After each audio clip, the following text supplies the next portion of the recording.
We experience uncertainty in a lot of different situations. For example, maybe you're currently unsure about what you want to do once you graduate, or where you will be in 5, 10, 20 years. Maybe you've had an illness or an injury and have Googled your symptoms to see what the problem might be. These are all situations that might make you feel anxious or excited or scared, among other things. So, the focus of this lecture will be on the uncertainty you experience in interpersonal interactions and close relationships. In interpersonal contexts, uncertainty describes the inability to predict or explain the attitudes or behaviors of the person that you're interacting with. So you experience low levels of uncertainty when you basically know someone well enough that you believe you're able to predict or explain their attitudes and behaviors.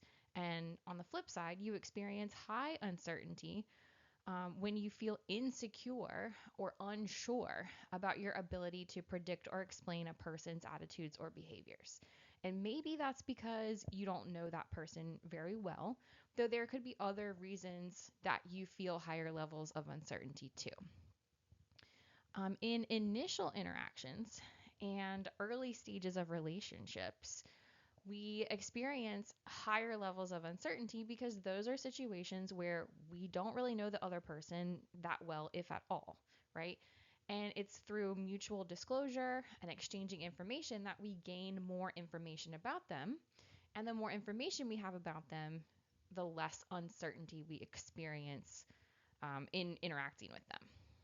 Uncertainty then connects to both self disclosure and relationship development, which we will see in upcoming units.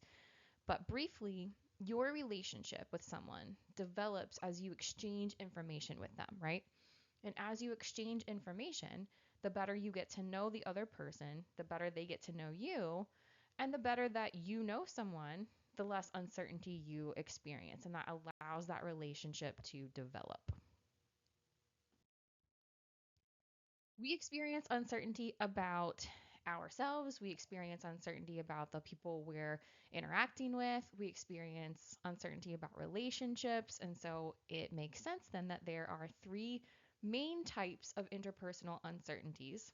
And I'll talk you through those, plus one kind of newer question related to uncertainty that researchers have begun exploring. So, self uncertainty is something you experience when you question your own feelings about how involved you want to be with another person. And just to be clear, this is not strictly applicable to romantic relationships or dating, right? So, this you might question your own feelings about how involved you want to be with a family member or a friend. So you have questions like, how much do I really like this person? How committed am I to this relationship? Am I satisfied with the dynamics in this relationship? Do I want this relationship to last? So that's self uncertainty. And partner uncertainty is experiencing uncertainty about the partner's feelings and intentions, which includes wondering if the partner feels about you the same way that you feel about them. So you might have questions like, how committed is this other person? How do they feel about me? And how do they feel about this relationship? Do they want the relationship to last? And then we have relationship uncertainty. So this is uncertainty about the state of the relationship. So questions here involve things like defining the relationship, the future of the relationship, and maybe behavioral norms or patterns or kind of unspoken rules within the relationship. According to the relational turbulence model, uncertainty can actually lead to conflict or turbulence within a relationship, but that's just one model. Uncertainty is something, as you'll find out here shortly, is something we have to navigate and manage. Although the earliest theories focused more on reducing uncertainty than just figuring out how to handle it. And then finally, we have socio-political uncertainty, which really just started being talked about a few years ago. And this reflects the ways in which social factors, so things like laws, and discriminatory practices and discriminatory behavior impact people in close relationships. So, for example, some places might have laws that restrict access to patients to next of kin only, or to marital partners. There might be laws that restrict who can marry who. And then sometimes we experience just general societal disapproval, or racist attitudes. So you would experience different uncertainties, like the progression of your relationship, for example, if you knew that it couldn't end in marriage legally, right? There might also be encounters, just social encounters, where you perceive disdain or disapproval from those around you. And that can introduce uncertainty into relationships. So the first three kind of focus on factors internal to the relationship, while sociopolitical uncertainty is sort of an external factor that can still have a very substantial impact on the people within a given relationship and the relationship itself. So as we continue through this lecture, think about which kind of uncertainty you find to be the most stressful. And admittedly, it can be difficult to disentangle them from one another because they can contribute to and reinforce others. So, for example, if you're unsure how your partner feels about being in a relationship with you, you might start to question yourself and your own feelings about the relationship or the other person. So, they're not mutually exclusive. The earliest theory focusing on interpersonal uncertainty is uncertainty reduction theory, and I know you've learned this in COM 1000. And this theory basically centers around the idea that uncertainty is undesirable. There are 7 predictions and 21 propositions of this theory, but we will focus on 3 that laid the groundwork for the research that followed. So, as you're about to find out, there is a lot of research about uncertainty as it occurs in interpersonal contexts. So, first, uncertainty reduction theory predicts that people feel uncomfortable or anxious when they experience uncertainty. So, they have a desire to reduce that uncertainty by creating predictable environments. This first kind of assumption has been challenged widely, by a number of theories, including uncertainty management theory, relational dialectics theory, and other things. But we're going to focus on uncertainty management and dialectics. Uncertainty reduction theory assumes that we are motivated to reduce uncertainty because uncertainty is undesirable, right? We don't like to feel anxious. And that's often true. But in some situations, we may actually prefer uncertainty, especially if it keeps hope alive. For example, you might avoid going to the doctor and getting a diagnosis because you don't want to find out something is wrong.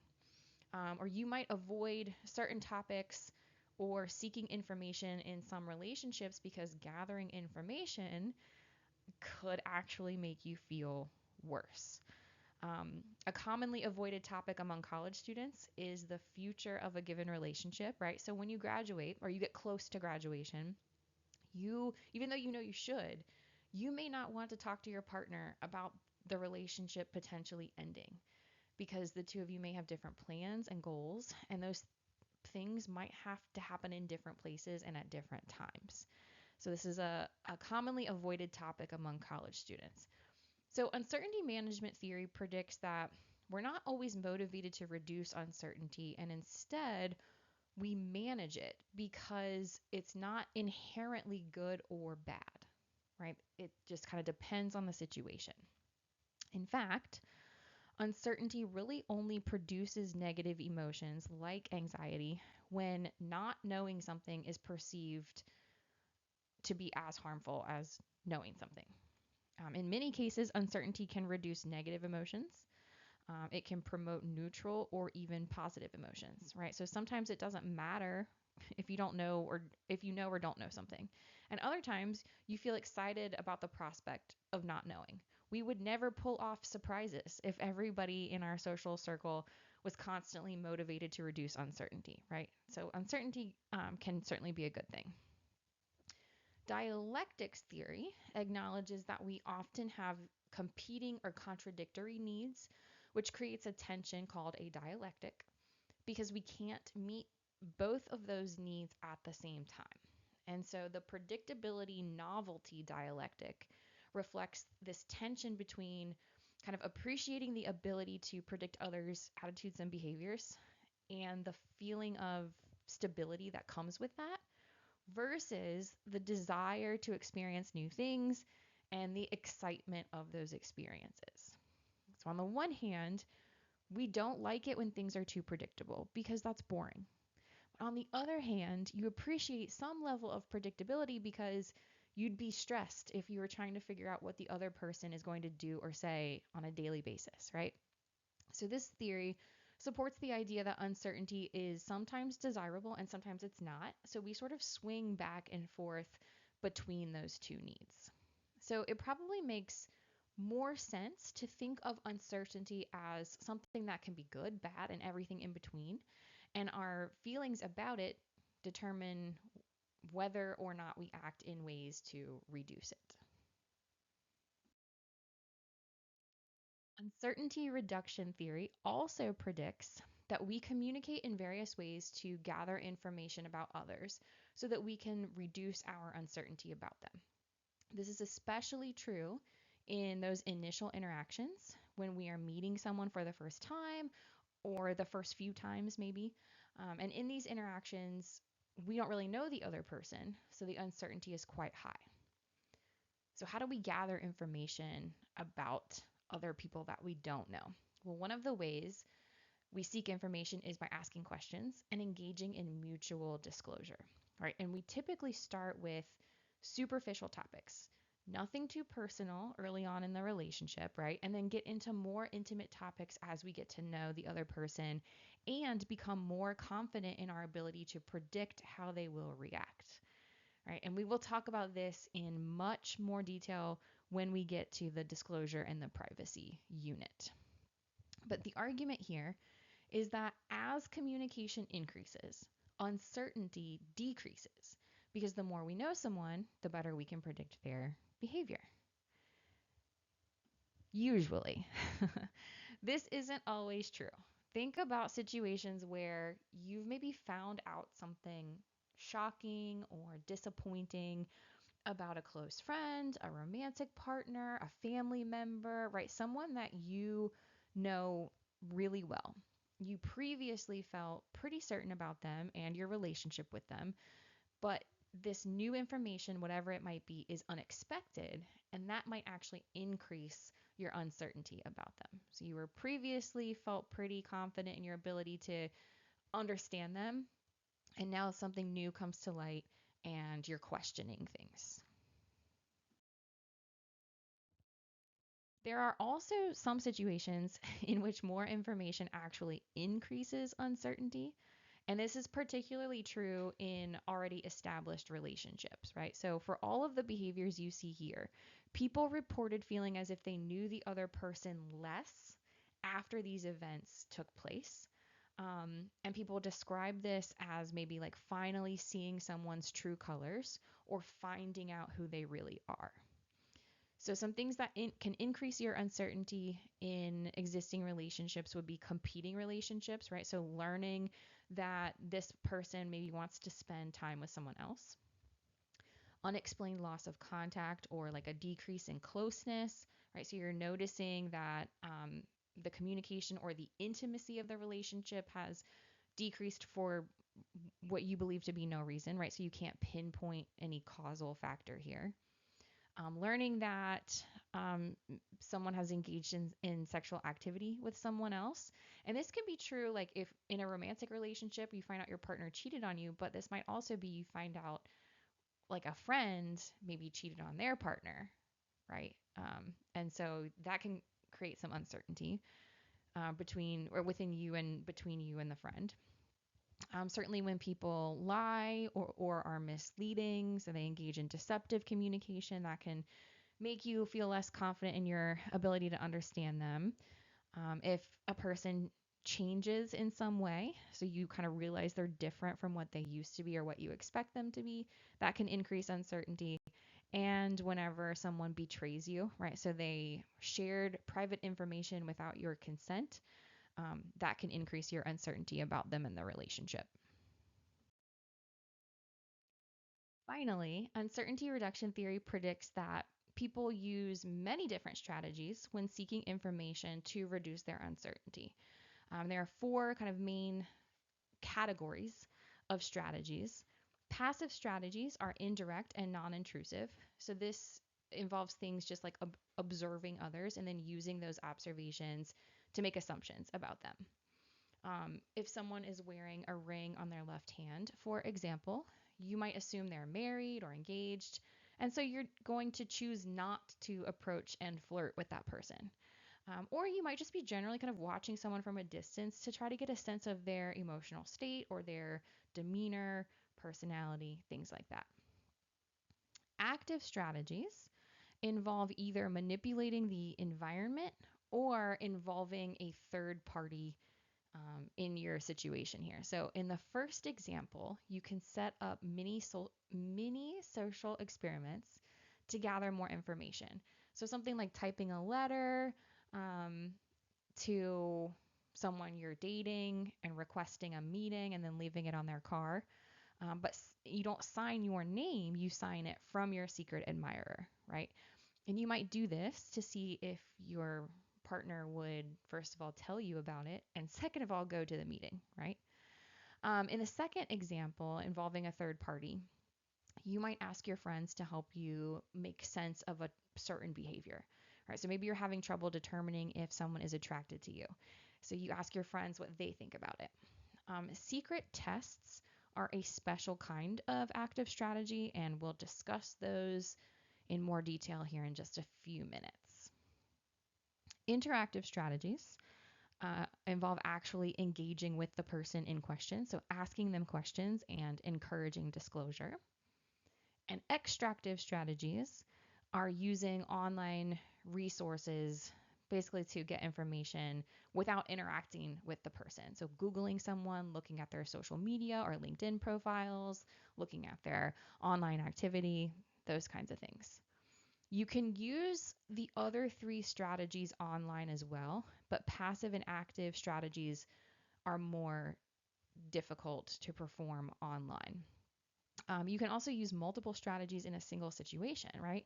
So maybe you're out one night and you see someone that is physically attractive. So you start asking around about that person and then you have someone introduce you, right? So you kind of start off passively, you move on to active strategies, and then you actually interact with the person. Now, you should note that most of these strategies are relatively indirect. The only one that involves directly engaging with the person um, is the interactive strategies. So, I mentioned before that secret tests are active strategies that people use in close relationships, and they use them to reduce their uncertainty about their partner's commitment to the relationship. So, I'm going to go through each one of these. Um, Asking third party tests relies on feedback from your social network, right? So maybe you ask, maybe you're in a relationship and you ask your partner's best friend if your partner is still interested or invested in the relationship, or if they've noticed anything different about them lately, right? And you're hoping that the friend will give you some information to help make sense of their behavior. Directness tests are talking with the partner. So these aren't really secret tests, they're actually more along the lines of an interactive strategy. So asking questions, discussing things you feel uncomfortable about, right? Kind of clearing the air, getting things out in the open. Triangle tests are basically fidelity and jealousy tests, and they usually involve a third person as well. So a fidelity test is when, similar to the example I gave you before, see if your partner responds to a fake note from a secret admirer, right? Do they tell you about it and do they go? A jealousy test would be more along the lines with flirting with another person to see if your partner gets angry or jealous. right? And you're hoping that they will get jealous because that sort of, in this scenario, proves to you that they are interested and committed to the relationship. Separation tests involve creating physical distance between you and your partner.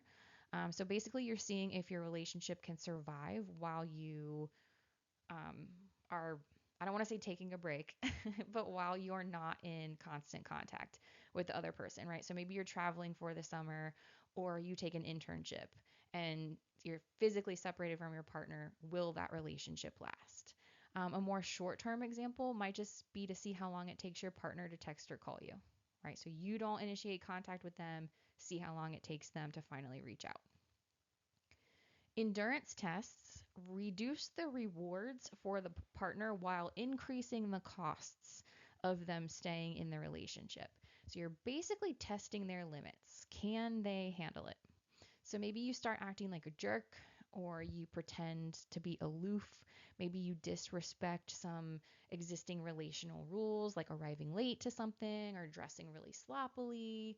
Um, so basically, you are testing them to see how long they'll last and if they will be able to endure the pressure you're putting on them. Public presentation tests are involve monitoring reactions to, so you're monitoring your partner's reactions when you use certain labels for the relationship or you engage in certain actions, right? So maybe this is a new relationship and you introduce this person as your boyfriend. How does that person respond to that title? Or maybe you hold hands in public for the first time. Will they hold your hand or are they going to let go? Maybe you're asking this person to spend the holidays with a family, right? Or to go on a trip. So, how are they reacting to like other people knowing about the relationship? And then indirect suggestion tests involve hints or jokes to bring up a topic without taking responsibility. So, making a joke kind of gives you an out and allows you to save face, especially if their response isn't the one that you were hoping for, right? So you might say something like, "Oh, we spend so much time at my place, we may as well just move in together." And they can respond by being like, "Yeah, that sounds like a great idea, actually." Or, if they act weird about it, you can be like, "I'm obviously kidding. I'm just like, you're always here." So, you can kind of play it off that way. Now, again, hopefully you're noticing that most of these strategies are indirect, and many of them are likely to create more problems than they actually solve. Right? So I definitely would not recommend triangle tests or endurance tests because you might push somebody out of the relationship or you might find out something that you don't actually want to know. You might become a self fulfilling prophecy, right? These also don't have to be used exclusively in romantic relationships. You have likely used the asking third party test to understand the behavior of a friend or a relative. And I even know some people who use endurance tests on their friends, which is unfortunate. So we've talked about uncertainty reduction theory. We've compared that kind of to uncertainty management theory and dialectics theory. The theory of motivated information management is a more recent framework that also helps explain why we seek information sometimes and not others, right? So the central idea in this theory is that we prefer certainty in some situations and uncertainty in other situations.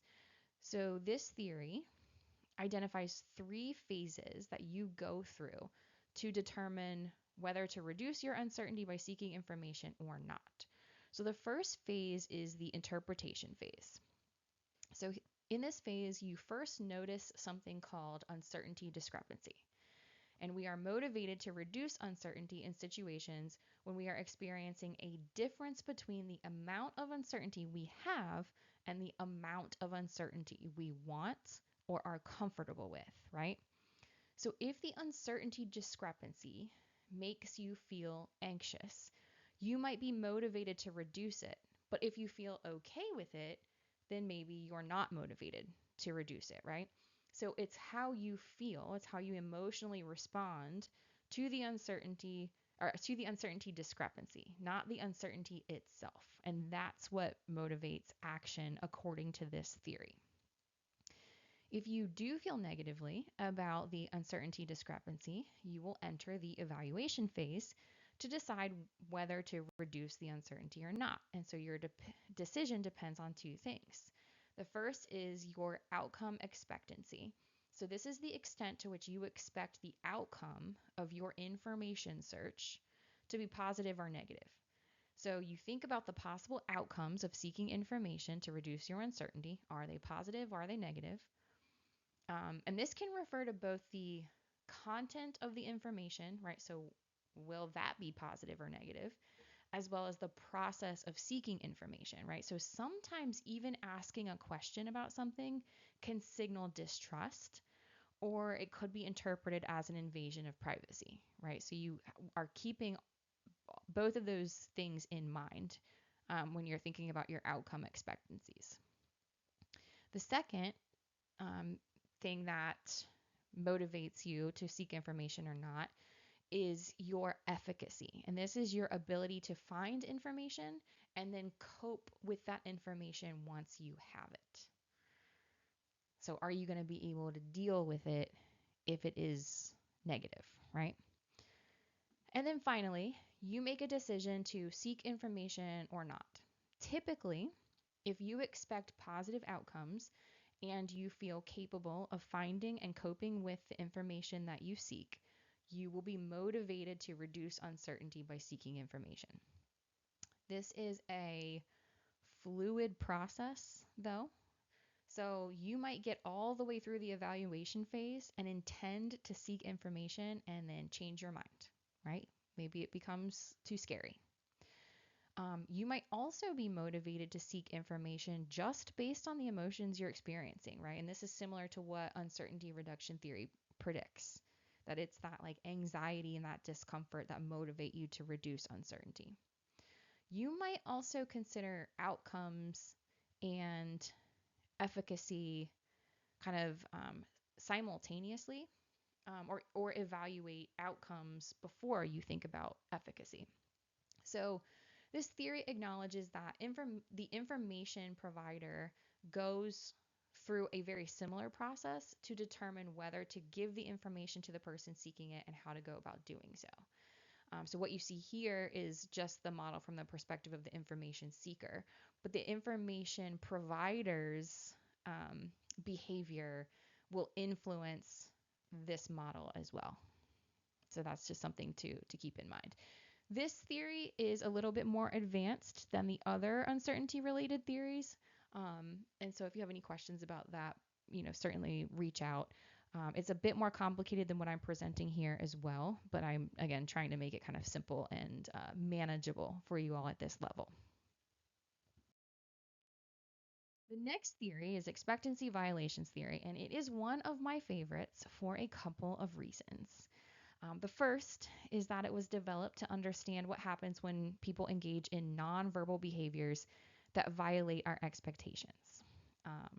But it now kind of encompasses a variety of communication behaviors. And the second reason it's one of my favorites is that it helps us make sense of those situations when someone does something and you're like, WTF just happened, right? So I like to think of expectancy violations theory, or EVT, as a WTF theory. So you're probably looking at this image right now, and you may or may not remember when Will Smith slapped Chris Rock on stage at the Oscars in 2022, right? So talk about a WTF moment right there. This theory basically acknowledges that we have expectations about others' behavior, and we'll get into that in just a second. But when those expectations are violated, we experience a change in arousal, which then turns our attention to the person and the action that caused that change in arousal. So when that happens, we think about the person and how we feel about them, and we think about the action and how we feel about that. So there are a number of social expectations guiding behavior at an event like the Oscars, and certainly relational expectations. There might be cultural expectations. And so this theory is incredibly useful for understanding or making sense of how we responded to how so many people responded to that particular moment. And you can watch Chris Rock's stand up special following the event where he talks to you about how he felt in that moment. But certainly that was a situation where our expectations were violated. I don't think anybody expected something like that would happen. All right. So we have expectancies about and preferences for how others will or should behave, right? And these are influenced by both general social norms as well as what you know about that person specifically, if you do know them. Maybe you don't know them in this scenario. There are two types of expectancies or expectations. So, expectancy is just a fancy word for expectation. But there are two types that allow you to anticipate others' behavior and make sense of it when it occurs. We have predictive expectancies, which answers the question, how will this person behave? So, what is possible or appropriate or typical of this type of interaction? And we have prescriptive expectancies, which answers the question, how should someone behave in this interaction? And then, is their behavior consistent with that expectation or is it different? You might be in any situation interacting with someone you know or someone you don't, but these expectancies can guide both types of interactions, right? So if you're interacting with someone you know, your relational history, your general knowledge about them, any cues you've picked up from your observations, um, you're going to have that to rely on. So you can make a prediction about how they're going to behave in this situation. Um, Sometimes the expected behaviors of that specific person differ from normative behaviors, which would be your prescriptive expectancies. And so you rely more on your predictive expectancies um, in situations where you know the person and they are acting differently than how our social norms might tell us someone would act. Now, if you don't know the person, you're likely to resort to norms specific to the given situation or the relationship or the type of communicator, right? Which prioritizes those prescriptive expectancies. But even with your known partners, you might have certain relational rules or norms, which means you can't entirely discount the prescriptive expectancies either. We assume, and the theory assumes, that people like behaviors that are quote unquote normal and dislike behaviors that are not quote unquote normal, right? So if someone respects your space and maintains appropriate distance for an interpersonal interaction, you feel positively about them, right? Because they're operating within normative expectations. And then if they do it again, like maybe you interact with them a second time, um, and they again maintain space and respect you and all that good stuff, you feel positively again. And this is something that you now expect from them. So, conforming to expectations essentially allows for a stable interaction. Your senses are not heightened in any way. The behaviors of the other person don't necessarily increase your attention to that person or their behavior. You're operating on autopilot, maybe. You're following a script or a schema. It's no big deal. However, a noticeable deviation in your expectations from your expectations produces a change in arousal, right? And that change in arousal redirects attention from what's happening in the interaction to the characteristics of the communicator and the relationship you have with them. And that brings us to one of the central constructs in this theory, and that is communicator reward value. So, your evaluations of the behavior that violated your expectations are going to be influenced by the reward value of the communicator in question. So a reward or a reward value would encompass the positive and the negative attributes that this person brings to an interaction, as well as their ability to issue literal rewards or punishments, right? So a reward is it's a person's ability to fulfill a want or a need. And reward value can include things like characteristics of the communicator. So things like attractiveness, personality, reputation, right? Reward value also includes aspects of the relationship. Is this a familiar relationship, right? Is this someone that you're close to? Reward value includes previous interactions. Do you enjoy communicating with them? Do they have a positive communication style? Do they give good feedback? Are they supportive? Can they literally reward you in some way, right? So all those things factor into your perceptions of another person's reward value. Do the benefits of interacting with them outweigh the costs of interacting with them?